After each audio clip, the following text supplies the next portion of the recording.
இந்த உலகத்தோட 50 மிகப்பெரிய பேரரசுகள்ல 10வது இடத்துல இருக்க பேரரசு தான் கோல்டன் ஹார்டே பேரரசு.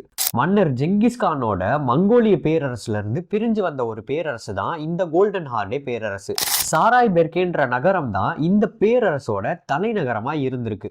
பொது ஆண்டு 1240 இருந்து 1502 வரைக்கும் 262 ஆண்டுகள் கிழக்கு ஐரோப்பா மற்றும் மேற்கத்திய ஆசியா பகுதியில இந்த பேரரசு இருந்திருக்கு. மன்னர் பாட்டுகானால தோற்றுவிக்கப்பட்ட இந்த பேரரசை 25 இருந்து 30 அரசர்கள் வரைக்கும் ஆட்சி செஞ்சிருக்காங்க. விவசாயம், வாணிகம் மற்றும் கைப்பற்றப்பட்ட இடங்கள்ல கிடைக்கிற செல்வங்கள் தான் இந்த பேரரசுல அதிக வருவாய் ஈட்டித்தர தொழில்களா இருந்திருக்கு. தோல் பொருட்கள், குதிரைகள் மற்றும் அடிமையாட்களை இவங்க உலகம் ஃபுல்லா ஏற்றுமதி பண்ணியிருக்காங்க. மன்னர் உஸ்பெக் கானோட ஆட்சி காலத்துல தான் இந்த பேரரசு அதோட மிகப்பெரிய பரப்பளவை அடைஞ்சது. அவரோட ஆட்சி காலத்துல ராணுவத்துல மட்டும் 3 லட்சத்துக்கும் மேற்பட்ட ராணுவ வீரர்கள் பணிபுரிஞ்சிருக்காங்க. மக்கள் தொகையில 1.5 கோடிக்கும் மேற்பட்ட மக்கள் வாழ்ந்திருக்காங்க.